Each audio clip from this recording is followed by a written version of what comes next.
हाथ से हाथ जोड़ो अभियान, क्या मैं सही देख रहा हूं कि जब ये भारत जोड़ो अभियान कंसेप्चुअलाइज किया गया था, ये सिर्फ 3-4-5 महीने का प्लान नहीं था, ये 24 तक पूरा प्लान अब ऐसे ही चलेगा? ये कांग्रेस पार्टी ने बहुत दूर का गेम खेला है।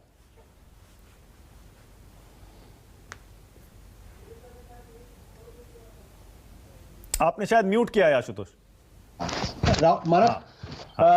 जब राहुल गांधी ने अपनी यात्रा शुरू की थी उसके एक आध हफ्ते के बाद ही मेरी जयराम रमेश से लंबी चौड़ी बातचीत हुई थी हमारे अपने सत्य हिंदी के लिए, और उस यात्रा में ही उन्होंने इस बात के पूरे संकेत दिए थे कि कम से कम एक साल तक ये पूरा कार्यक्रम चलेगा। और उसमें भी उन्होंने इस बात का जिक्र किया था कि ये हाथ से हाथ जोड़ो कार्यक्रम भी हो सकता है, और साथ ही साथ गुजरात के पोरबंदर से लेकर परशुराम कुंड तक की एक दूसरी यात्रा भी हो सकती है। इसका मतलब यह है कि कांग्रेस पार्टी ने एक पूरी प्लानिंग की है, और उनको इस बात का एहसास है कि अगर वो प्लानिंग नहीं करेंगे, अगर वो चीज़ों को आगे बढ़ के नहीं करेंगे, तो कांग्रेस पार्टी के लिए आने वाले समय में दिक्कत होगी। तो हर पार्टी को अपनी सियासत को वापस पाने का, अपने को पुनर्जीवित करने का, अपने आप को पुनर्स्थापित करने का एक अधिकार है, और वो उस अधिकार का वो इस्तेमाल कर रहे हैं। मुझे इसमें कुछ भी ऐसा नहीं लगता जिसके बारे में ना सोचा गया हो। और कांग्रेस तो बहुत पुरानी पार्टी है, कोई आज की अपस्टार्ट पार्टी नहीं। बहुत सारी पार्टियां जो पिछले कुछ सालों में शुरू हुई थी, ये तकरीबन 135 साल पुरानी पार्टी है। अगर कोई पार्टी 135 साल तक अगर सरवाइव कर जाती है, तो जरूर उसके पीछे कुछ रेजिलियंस होगी, और ये उस रेजिलियंस का ही प्रतीक है। ओके, अब ये जो चिट्ठी में राहुल गांधी वादे कर रहे हैं, इशारों में जो बात कह रहे हैं, 400 रुपए का सिलेंडर, 60-65 रुपए का पेट्रोल डीजल, फिर अभी अबे दुबे 2-3 बातें और बता रहे थे, धन्ना सेठों का जो सफाया हो जाएगा। सफाया से मेरा मतलब उनकी जो दौलत बढ़ती जा रही है, गरीबों की कम हो रही है, वो डिसबैलेंस खत्म कर देंगे।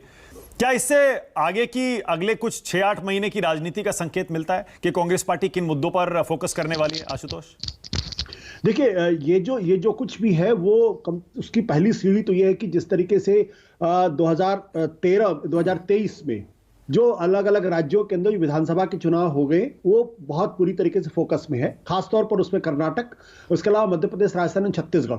आपने देखा होगा त्रिपुरा में एक बड़ी घटना हुई है जहां सीपीएम लेफ्ट और कांग्रेस पार्टी गठबंधन में साथ आए हैं। ये वो पार्टी हैं जहां केरल में एक दूसरे के खिलाफ चुनाव लड़ती हैं, बंगाल में एक जमाने में एक दूसरे के खिलाफ चुनाव लड़ती थी। तो त्रिपुरा में अगर सीपीएम और कांग्रेस पार्टी का साथ आ रही है तो ये बड़ा राजनीतिक डेवलपमेंट है।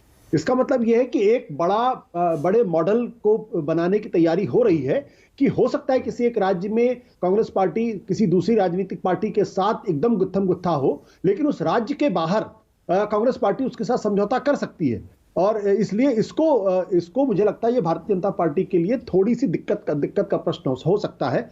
लेकिन मुझे इस बारे में हैरानी इसलिए नहीं, क्योंकि जो कोएलिशन पॉलिटिक्स होती है उसमें इस तरीके के एक्सपेरिमेंट पहले भी हो चुके हैं। और ज्यादा दूर न जाते हुए अगर आप 1988-89 की बात करें, तो उस वक्त अटल बिहारी वाजपेयी, लाल कृष्ण आडवाणी और ज्योति बसु और जैसे लोग एक साथ एक प्लेटफॉर्म पर आकर उन्होंने योजनाएं बनाई थी, साथ साथ काम किया था, और राजीव गांधी की जो 400 से ज्यादा वाली कांग्रेस पार्टी थी उसको डिमोलिश करने का काम किया था। तो अगर इतनी दूर की विचारधारा के लोग अगर ज्योति बसु, लाल कृष्ण आडवाणी अगर साथ आ सकते थे, तो सीपीएम और कांग्रेस क्यों नहीं आ सकती? इसलिए मेरा मानना है कि कांग्रेस पार्टी की पूरी यात्रा 2023 के अंदर कांग्रेस को कम से कम जहां भाजपा है वहां मजबूती के साथ स्थापित करना, लोगों के बीच में संपर्क स्थापित करना, और कांग्रेस की जो इकोनॉमिक पॉलिसी है, कांग्रेस की जो आर्थिक मुद्दे हैं, जो बीजेपी सरकार की कमियां हैं, उसके बरक्स अपना एक ब्लूप्रिंट रखना।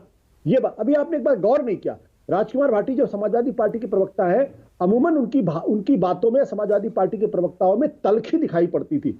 उनकी बातों में तलखी नहीं है, वो ये इशारा कर रहे हैं कि अगर कॉमन मिनिमम प्रोग्राम बनेगा तो हम साथ भी आ सकते हैं। तो इसका मतलब यह है कि एक अखिल भारतीय स्तर पर एक विस्तृत विपक्षी एकता की ब्लूप्रिंट पर काम शुरू हो चुका है। और ये अंत तक क्या शेप लेता है, ये बड़ी बात है। लेकिन 30 जनवरी को जो समापन है इस भारत जोड़ो यात्रा का, उसमें 21 दलों को बुलाया है राहुल गांधी ने या मल्लिकार्जुन खड़गे ने। लगता है आपको कि उसमें कुछ 2-4-5-7 नेता पहुंचेंगे?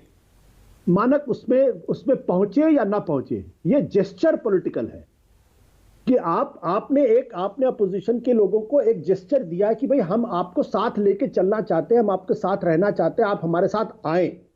राजनीति में इस जेस्चर का बड़ा मतलब होता है। मुझे अभी भी याद है कि विश्वनाथ प्रताप सिंह ने जब 1989 के चुनाव हो रहे थे तो भारतीय जनता पार्टी के प्लेटफॉर्म पर जाने से मना कर दिया था उन्होंने। कई जगह पे फ्रेंडली कंटेस्ट हुए थे। तो कोएलिशन की पॉलिटिक्स में इस तरीके की चीजें होती हैं। अगर आप सोचेंगे कि आज अचानक हम कह दें कि नहीं विपक्षी एकता एक हो गई है, सबने अपनी अपनी विचारधारा भूल गए हैं, सब एक प्लेटफॉर्म पे आ गए, वो होता नहीं है। लास्ट मिनट तक अगर आप देखेंगे कि चुनाव हो रहे होंगे, उस वक्त भी कुछ मनमुटाव भी दिखाई पड़ेगा और एक दूसरे के साथ खड़े होने की कोशिश भी दिखाई पड़ेगी। नमस्कार, मैं हूं मानक गुप्ता। अगर आपको हमारा ये वीडियो पसंद आया हो तो इसे लाइक और शेयर जरूर करें, और हां, हमें सब्सक्राइब और फॉलो करना ना भूलें ताकि आप देश और दुनिया की कोई खबर मिस ना करें। तो जुड़े रहिए हमारे साथ और देखते रहिए न्यूज़ 24।